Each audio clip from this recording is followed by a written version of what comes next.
Hello, welcome to pre-calculus. Don't mind my stain right here. I can't take that off.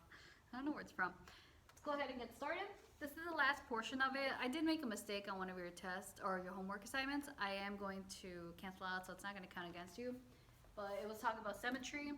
I usually do the homework in advance, so I didn't realize I was going to actually divide this lesson into 3 days. So that's why. One thing that we need to know is about symmetry here, but before we do that, let me show you this. We have the different types of graph, and these are like the little patterns. So for today's assignment, you'll have something similar as well. Here's are the different types of patterns, and these type of patterns create certain types of graphs. Here, if you notice for circle and spirals, if r is equal to 1, I put here, it says a, but I'll give an example like 1 or 7. It's just r equals 7, r equals 8, r equals 12. It just creates a circle. Here, if it says r is equal to sine or cosine, we did that earlier. It creates a circle here for sine and a sideways circle for cosine. And then for a spiral is when it's r is equal to 2 theta, so there's no sine or cosine. There's no trig function there. And then the next one is the limocones.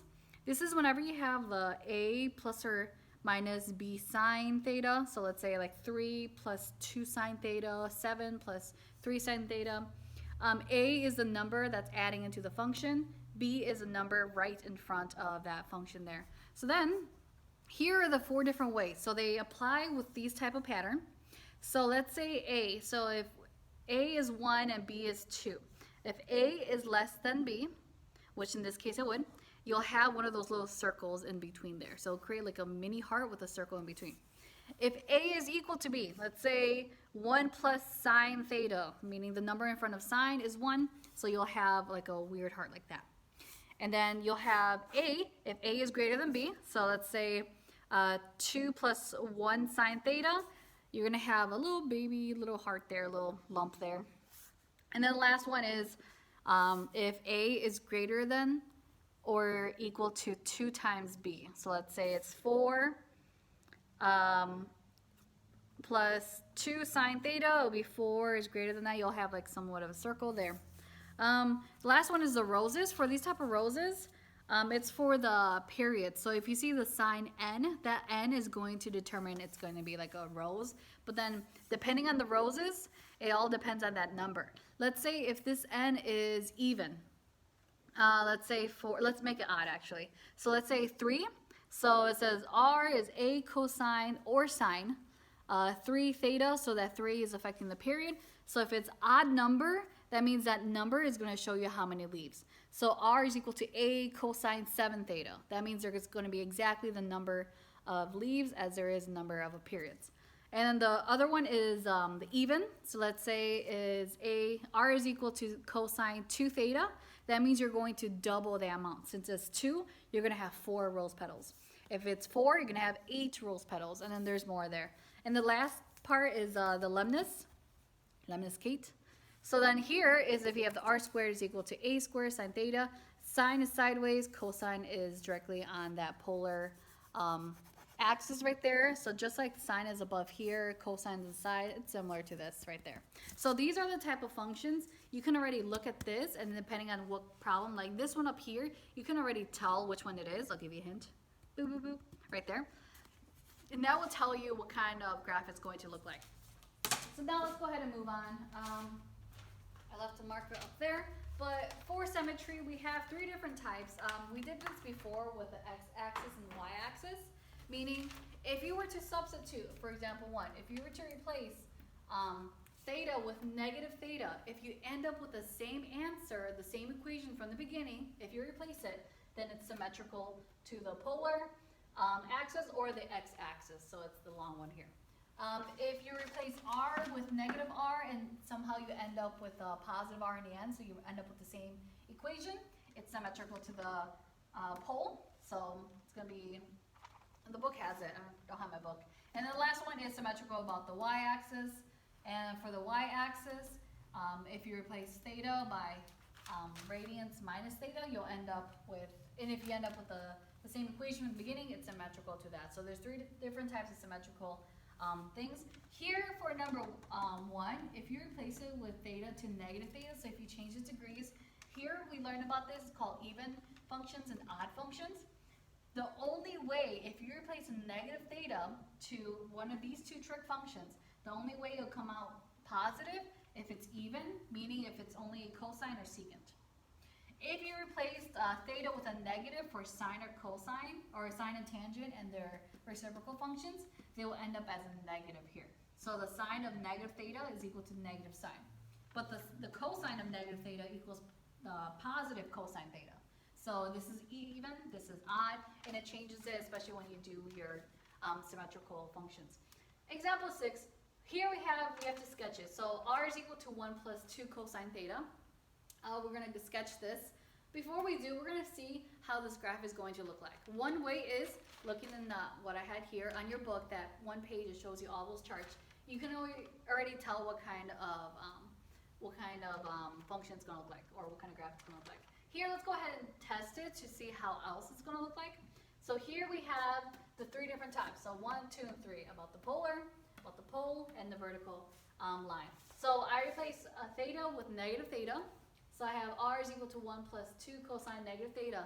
But keep in mind, remember, if the theta is negative, you still end up with an even function, meaning it's positive.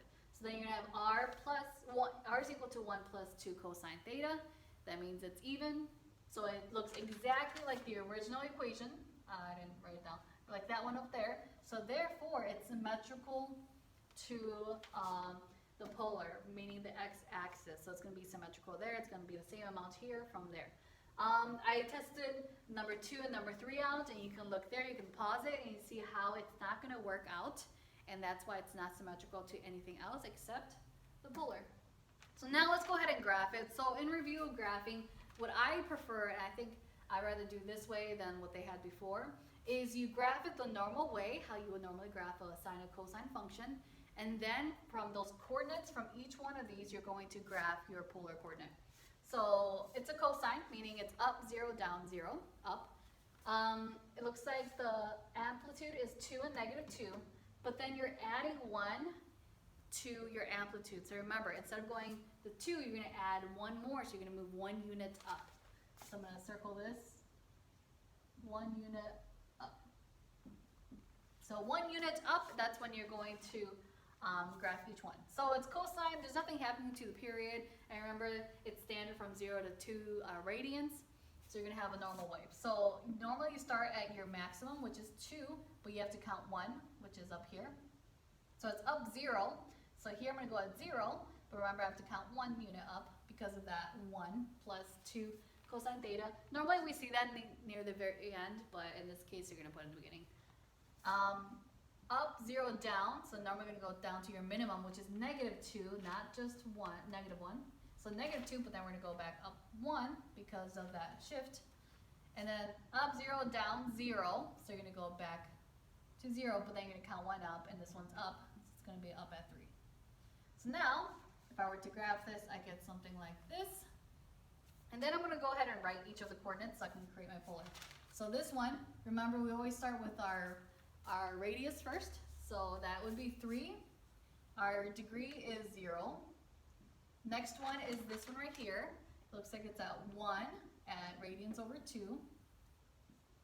Then I have here a negative 1 at radians. Then here at 1 at 3 radians over 2. And then this one back at 3 at 2 radians. Remember polar coordinates, it's a whole circle. I normally do it this way. Remember that you divide to 4 parts. You can go back into that, but I just did it. It's easier for me. I already learned how to do this. I've been doing this too much. So now, go ahead and graph it. And now the easier portion, the polar coordinate. If you look at your radius, remember that's the amount of circles that you have, the amount of rings you have. So I have 3 rings, so that's the highest number I have. So I'm going to do 1, 2, 3. I start at 0, go back up to pi over 2. Remember, this is 90, this is 180, this is 270, and this is 360. But we're just using it in terms of coordinates. Now, let's go ahead and draw it. So 3, at 0 degrees, we're at 3. So 1, 2, 3. At radians over 2, we hit the 1 right here. So if I go ahead and draw it, I'll have something like that. Radians, I'm going to have 1. Remember, it's -1, so it's the opposite side. So it's going to be right here. So it's going to go like this. It's going to curve inward. So I did that one, 1 at 3 radians over 2, so I'm going to have the circle here. So it's going to curve back at here. And then back at 2 radians, so I'm going to extend that circle there. I have a sideways heart. Doesn't have to be perfect, but it shows you your heart. So I'm going to give you more examples or more problems in your homework to work this out. But it's just very simple. Just make sure you graph it accordingly, and then you'll have it on your graph there. If you guys need any more help, let me know. We're not going to do the rest. And it requires a graphing calculator. And using GeoGebra, it's very complicated to use polar coordinates. They don't even have an app. They have some sort of weird thing that you can play around with. You can try it, but I tried it too. It's more complicated, so we're just going to avoid it altogether. I miss you guys. Have a good day.